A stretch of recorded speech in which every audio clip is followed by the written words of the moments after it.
Olá pessoal, nossa primeira aula de física que vai te preparar para o Enem. Na aula de hoje, movimento uniforme. A gente vai te dar as principais dicas que você precisa saber para resolver qualquer exercício sobre movimento uniforme que venha cair na prova do Enem. Dá uma olhada. No movimento uniforme a gente tem o estudo da velocidade. A gente começa a entender o conceito de velocidade. Para entender o conceito de velocidade a gente faz o seguinte, a gente precisa de uma variação de espaço e uma variação de tempo. A partir de uma variação de espaço e uma variação de tempo, a gente consegue calcular algo que a gente chama de velocidade média. Não quer dizer que é a velocidade que a pessoa teve naquele instante, mas é a velocidade média durante um determinado intervalo de tempo, que é calculado por variação de espaço pela variação de tempo. No Sistema Internacional de Unidades Medidas, o espaço é dado em metro e o tempo é dado em segundos, o que gera para a gente uma unidade de medida que é a unidade de medida de velocidade, que é metros por segundo no sistema internacional. Porém, usualmente a gente utiliza quilômetros por hora. E aí, como que a gente faz a transformação entre essas duas unidades? Para passar de metros por segundo para quilômetro por hora, a gente multiplica por 3,6. Por quê? Porque a gente está passando de uma unidade muito pequena para uma unidade que é bastante grande. Então, para aumentar essa variação, a gente multiplica por 3,6.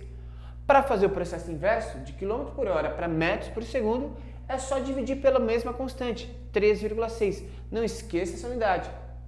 Função da posição. Pode ser cobrado de você calcular alguns exercícios que venha direto à equação. Aplicar a função. Como que ela é? Posição final é igual a posição inicial mais a velocidade vezes o tempo. E aí eu te dou uma dica. Não se esqueça do referencial inercial em todos os cálculos. Saiba qual que é o seu referencial, a partir de que ponto que você está fazendo sua medida, para que você não erre nos seus cálculos, ok?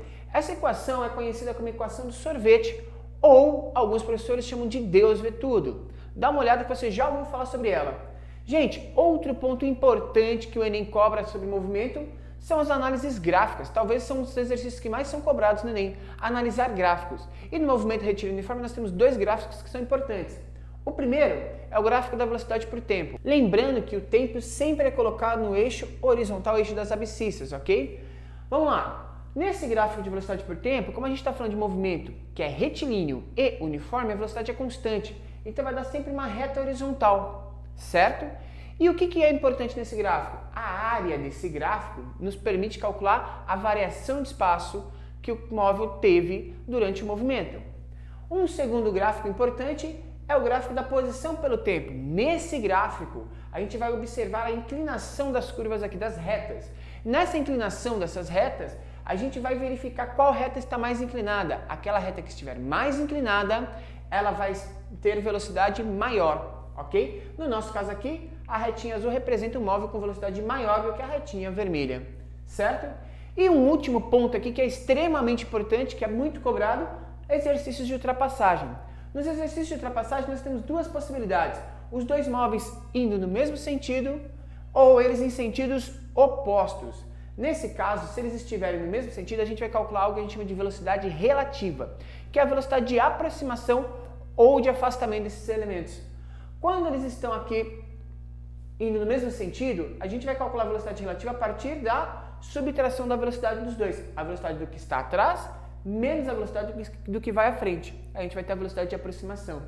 Nesse caso aqui é a mesma coisa, velocidade relativa, só que eles estão em sentidos opostos, ou seja, eles estão se aproximando muito mais rapidamente. Então a gente vai somar essas velocidades, a velocidade de A mais a velocidade de B. Para que serve isso? Para a gente conseguir calcular o tempo de ultrapassagem.